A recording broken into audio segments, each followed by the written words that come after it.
আসসালামু আলাইকুম ভাই ও বোনেরা, তোমরা সবাই কেমন আছো? নিশ্চয়ই ভালো। আমরাও আল্লাহর মতে বেশ ভালো আছি। তো তো এই তো দেখো, কাপড় চোপড় নিয়ে যাচ্ছি আজকে বন্যার ত্রাণ দেওয়ার জন্য। তো যে যেখান থেকে পারে সবার যা আছে সেটা নিয়েই সবাই দান করতেছে। তো আমিও কিছু কাপড় চোপড় নিয়ে নিলাম, আর কিছু টাকা পয়সাও দিব। তো এই নিয়ে তো যাচ্ছি, মানে ঢাকা ইউনিভার্সিটি ওখানেই সব জমা নিচ্ছে। ওখান থেকে ত্রাণ যাচ্ছে। বন্যার যে কী অবস্থা, সবাইকে দেখে এত খারাপ লাগতেছে। টিভিতে প্রায় খবরে এইগুলো দেখতেছি, খুব খারাপ লাগতেছে। ইস, মানুষ কত কষ্ট, কত অসহায় আছে। আসলে আমরা তো দূরে বসে এতটা বুঝতে পারতেছি না, কাছে গেলে আসলে অনেক কিছুই বুঝতে পারতাম। কিন্তু তারপরও টিভিতে দেখে, খবরে দেখে বুঝতে পারতেছি মানুষ কত অসহায়।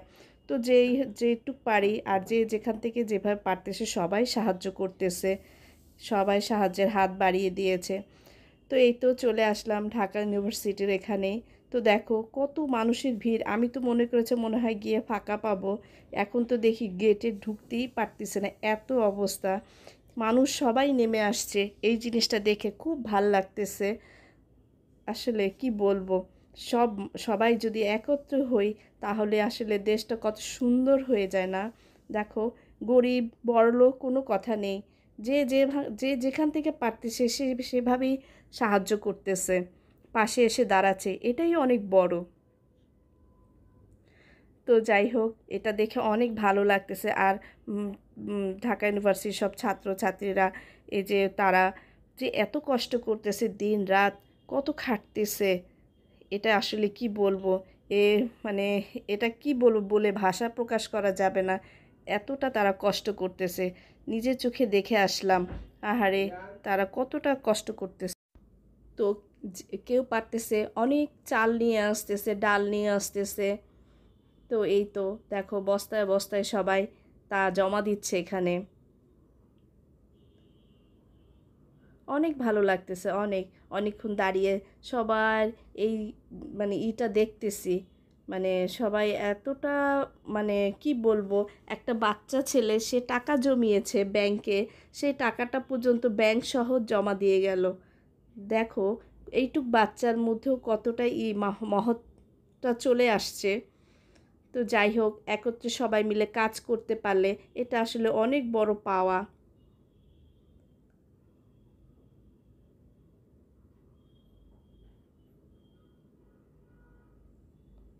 আর প্রত্যেকটা ছেলে মেয়ের সুন্দর একটা ডিসিপ্লিন আছে, ওরা সুন্দর করে ডিসিপ্লিন করে সব কিছু জমা নিচ্ছে। একদিকে কাপড় চোপড় যারা দিচ্ছে তাদের অন্য সাইড দিয়ে নিচ্ছে, আবার চাল ডাল যারা দিচ্ছে সেখান দিয়েও তারা ডিসিপ্লিন মেনে নিচ্ছে। মানে টাকা পয়সাগুলো ফোন নাম্বার নিয়ে জমা দিচ্ছে। তো অনেক ভিড় ছিল, আমি ওখানে যেতে পারি নাই, কিন্তু তোমাদের ভাইয়া ঠিকই ওখানে গিয়ে টাকাটা জমা দিয়ে আসছে। ফোন নাম্বার আর ঠিকানা লিখে রাখে ওরা। তো আমি এই পাশে দাঁড়িয়েছিলাম। তো এখানে অনেক দিন পর আসলাম, প্রায় 1 মাসের বেশি হবে এখানে আসলাম।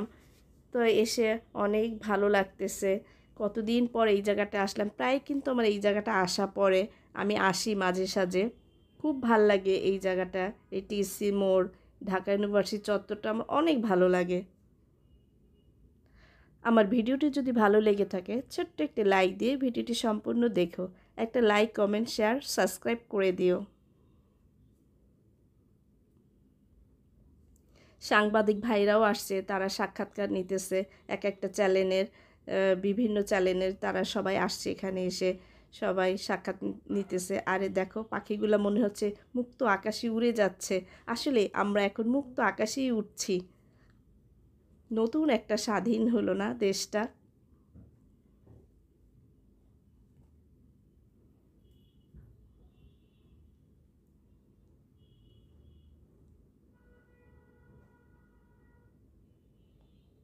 তো এখন এখানে ঝালমুড়ি না বলবো, ছোলা বুট এগুলি মানে মাখিয়ে দিচ্ছে।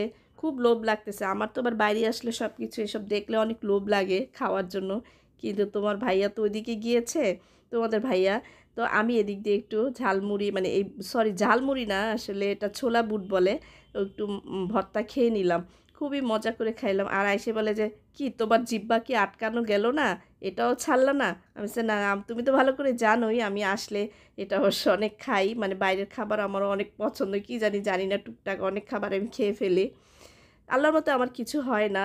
ও সবাই তো ভয় পায় যে আমার কি জানি কি হয়ে যাবে।" তো যাই হোক এখন একটু বাংলা একাডেমির ভিতরের দিকে আসলাম যেখানে বইমেলা হয়। এখানে আগে সবসময় এই জায়গাটাই বইমেলা হতো। এখন তো অনেক স্টল হয়, অনেক জায়গা প্রয়োজন। এর জন্য এখানে ধরে না দেখে পাশে রমনাতেও স্টল দেওয়া হয়। তো আজকে একদম বইমেলা নাই, মানে কোনো স্টল নাই, পুরা ফাঁকা। আর খুব দেখতে ভালো লাগতেছে। আর এটা হচ্ছে একটা জাদুঘর। আজকে জাদুঘরটা বন্ধ, সময় নাই অবশ্য, বন্ধ হয়ে গিয়েছে। ভাবছিলাম একটু ঢুকবো কিন্তু আর ঢুকতে পারলাম না, বন্ধ হয়ে গিয়েছে, সময় শেষ এর জন্য। তো এই যে এখানে একটু পুকুর পাড়ে আসলাম, আর এই পুকুর পাড়টা ঘিরেই কিন্তু বই মেলার দোকানগুলা মানে বইয়ের স্টলগুলা বসে। আজকে পুরা ফাঁকা, তাই দেখতে অনেক ভাল লাগছে। আর তখন তো শুধু প্যান্ডেল আর প্যান্ডেল টাঙানো থাকে, এত সবুজ চোখেও দেখা যায় না। তো এখানে বসে একটু দেখতেছি কি মানে সবুজ আর সবুজ এই আর কি। আর সবাই এখানে বসে বসে গল্প করতেছে। এই যে এখানে সবাই দল বেঁধে। তো একটু চায়ের তৃষ্ণাও পেয়ে গেল, ভাবলাম চা হলে খুব ভালো হতো। তো চা খুঁজতেছিলাম। এখানে অবশ্য একটা ক্যান্টিন আছে, চা খাওয়ার জায়গা, কিন্তু আজকে ক্যান্টিনটা বন্ধ। গিয়েছিলাম ক্যান্টিনে কিছু খাওয়ার জন্য। আমার কেন জানি বাইরে বাইরে আসলে শুধু খাই আর খাই, না কিছু না খেতে পারলে আমার ভালো লাগে না। তো যাই হোক এই যে চা তো পেয়ে গেলাম।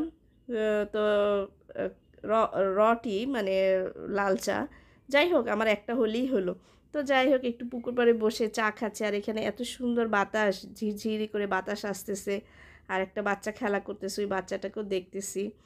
তা আমার ছেলে আর আমি বসে চা খাচ্ছি, তোমাদের ভাইয়াও নিয়ে আসতেছে। আমরা তিনজনেই একসাথে বসে চা খাচ্ছি আর একটু গল্প করতেছিলাম। এখানে বাতাসটা খুবই ভালো লাগতেছিল, কিছুক্ষণ বসলাম। তো যাই হোক সামনের দিকে যাচ্ছি, আসলে সন্ধ্যা হয়ে আসতেছে, বাসায় চলে যাব, বাসায় একটু কাজও আছে। তো যাই হোক এই জায়গাটা তো সবসময় ভিড় থাকেই, সবাই শুধু সেলফি তোলে আর সেলফি। তো আজকে একটু অনেকক্ষণ দাঁড়িয়ে এটা মানে এই জায়গাটা একটু দেখলাম। আর ফুলগুলি এত সুন্দর ফুল ফুটেছে, এই জংলি গোলাপগুলো, দেখতে খুব ভাল লাগলো। আর এই ফুলগুলো জানো আমরা আগে ছোটোবেলায় কী করতাম, এই ফুলের মধ্যে না মধু আছে, এই মধুগুলি খেতাম। তো যাই হোক এই যে গোলাপগুলি দেখে আসলে খুব ভাল লাগতেছে। দেখো কি সুন্দর না গোলাপটা, ঘ্রাণটাও খুবই ভালো। তো যাই হোক সুন্দর করে ফুটে আছে গোলাপ, দেখে অনেক ভাল লাগতেছে, কি বলবো। আর অনেক দিন পর অবশ্য বাইরে বের হলাম, ঘুরতেও ভালো লাগতেছে, অনেকক্ষণ ঘোরাঘুরিও করলাম।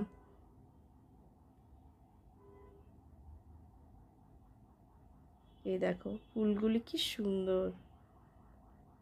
তো আজ এখানেই বিদায় নিই, তোমরা সবাই ভালো থেকো, সুস্থ থেকো, আল্লাহ হাফেজ।